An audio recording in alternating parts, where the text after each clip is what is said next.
বাংলা চলচ্চিত্রের কিংবদন্তি নায়ক সালমান শাহ হত্যার সবচেয়ে সন্দেহভাজন আসামি আজিজ মোহাম্মদ ভাই। তিনি সালমানের মৃত্যুর সময় থেকে একজন ধনকুবের নামে পরিচিত, আবার অনেকেই তাকে মাফিয়া ডনও বলে থাকেন।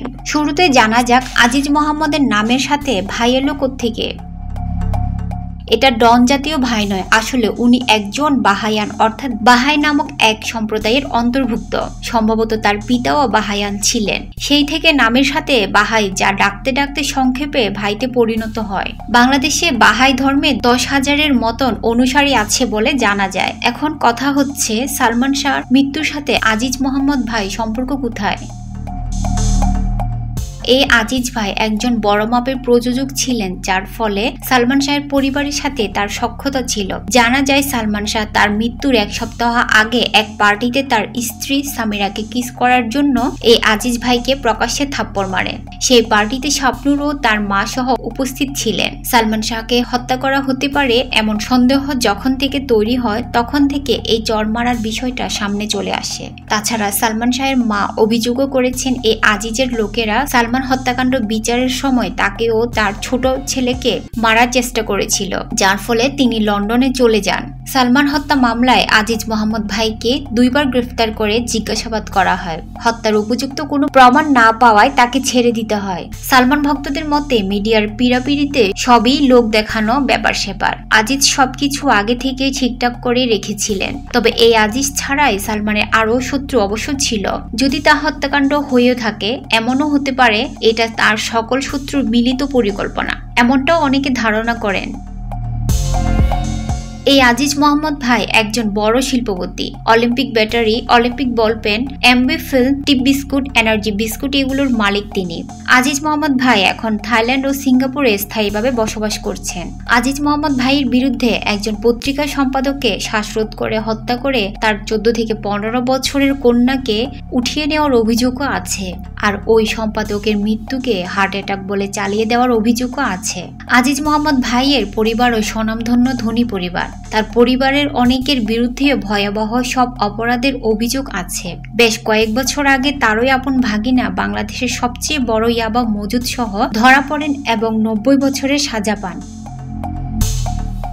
অভিনেত্রী দিতির স্বামী এক সময় জনপ্রিয় অভিনেতা সোহেল চৌধুরীকে ঢাকা ক্লাবে হত্যা করা হয় আজিজ ভাইয়ের প্রত্যক্ষ পরিকল্পনা ও উপস্থিতিতে। জানা যায় এই হত্যার মূলে ছিল তখনকার রমরমার ডিশ ব্যবসা, যা সোহেল চৌধুরীর পরিবারের একচেটিয়া অধীনে ছিল। এই ডিশ ব্যবসা আজিজের পরিবার দখল করে নিতে চেয়েছিল।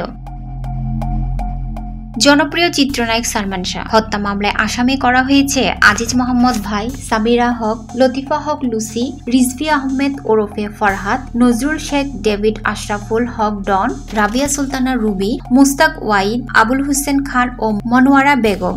96 সালের 6 সেপ্টেম্বর সালমান শাহর লাশ 11B নিউ ইস্কাটন রোডের ইস্কাটন প্লাজার বাসার নিজ কক্ষে ফেনের সঙ্গে ঝুলন্ত অবস্থায় পাওয়া যায়। প্রথমে হলি ফ্যামিলি ও পরে ঢাকা মেডিকেল কলেজ হাসপাতালে নেওয়া হলে তাকে মৃত ঘোষণা করা হয়। সালমানের মৃত্যুর ঘটনায় তার বাবা কমরউদ্দিন আহমেদ চৌধুরী একটি অপমৃত্যুর মামলা করেন। পরে 1997 সালের 24 জুলাই সালমানকে হত্যা করা হয়েছে অভিযোগ করে মামলাটি হত্যা মামলায় রূপান্তরের আবেদন করা হয়। অপমৃত্যু মামলার সঙ্গে হত্যাকাণ্ডের অভিযোগের বিষয়টি একসঙ্গে তদন্ত করতে সিআইডিকে নির্দেশ দেন আদালত। 3 নভেম্বর 1997 সালে আদালতে চূড়ান্ত প্রতিবেদন দেয় সিআইডি। প্রতিবেদনে সালমান শাহের মৃত্যুকে আত্মহত্যা বলে উল্লেখ করা হয়। 25 নভেম্বর ঢাকা সিএমএম আদালতে চূড়ান্ত প্রতিবেদন গৃহীত হয়। সিআইডির প্রতিবেদন প্রত্যাখ্যান করে তার বাবা কমরউদ্দিন আহমদ চৌধুরী রিভিশন মামলা দায়ের করেন।